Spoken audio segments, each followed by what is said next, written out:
I'm Rebecca Wilson, Director of Employee Benefits with Blue Ridge Risk Partners. As we begin to move into the fall and start thinking about our budgeting and expenses for 2023, you may have some questions about HSAs and FSAs. So let's dig into these funding mechanisms. Our first question to start today is, Rebecca, what is an HSA? So an HSA is a health savings account. Think of it as your piggy bank for eligible medical, prescription, dental, and vision expenses. HSAs are paired with IRS eligible high deductible medical plans. You can then contribute monies from your payroll on a pre-tax basis into the account to pay for these services. One of the great things about an HSA is the accounts are employee owned, so they stay with you. Just like any bank account, the money remains in the account and rolls over from year to year. And depending on the banking institution, you may even be able to earn interest on those monies. Some people like to fund the accounts in anticipation of retirement age so that they have a cushion to cover those expenses in the future. Rebecca, but what happens if I'm over age 65? So employees enrolled under Medicare are unable to contribute to an HSA under the IRS guidelines. However, you are able to spend down the funds in your account for any eligible expenses once you reach Medicare age. Employees age 55 to 65 also have what they call the catch-up contribution. And this is where you can fund additional monies annually into the account in anticipation of Medicare age and basically building up that cushion for any future possible expenses. Went over an HSA, and now we have FSA to go over too. So what exactly is an FSA, Rebecca? All right, so an FSA, or flexible spending account, is another way to plan ahead and fund for eligible expenses, but for your plan year. So like the HSA, monies are contributed through your payroll on that pre-tax basis. Think of the FSA as another piggy bank, but one that you only want to put some thought into for how much you want to fund for each year. I always recommend that folks look at a few factors. What's your deductible? How much did you and your family pay out of pocket for your expenses last year? And do you have any anticipated big ticket claims that are going to be coming up this year? Do you think you're going to have an outpatient surgery or things that that you're going to need money for?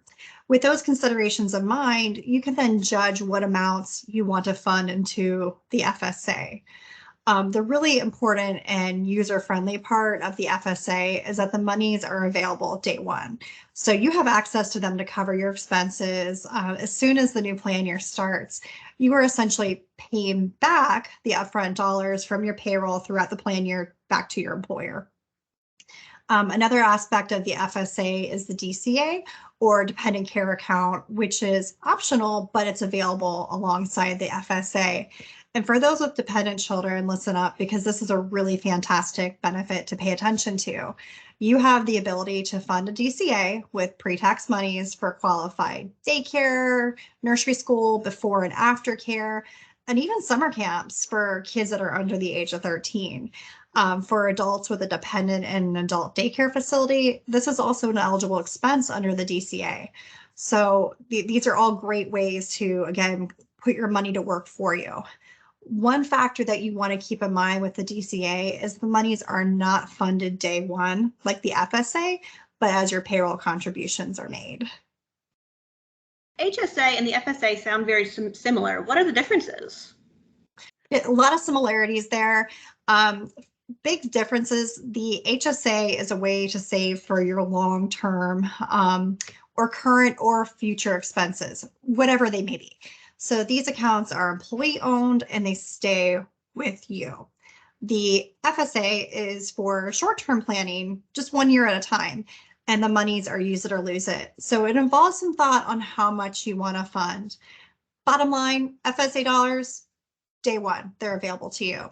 HSA and DCA dollars are available as they are contributed.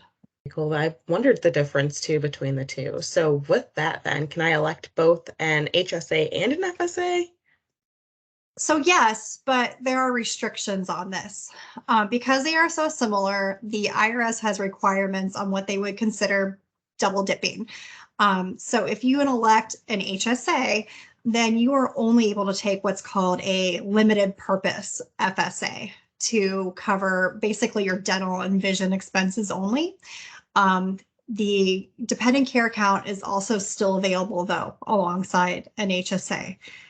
If you're looking to have your FSA cover all eligible expenses, then an HRA or health reimbursement arrangement offered by an employer, if offered, might be the right solution. A lot of information there. And while these benefits are all optional, it's really important to think about them and what makes sense for you.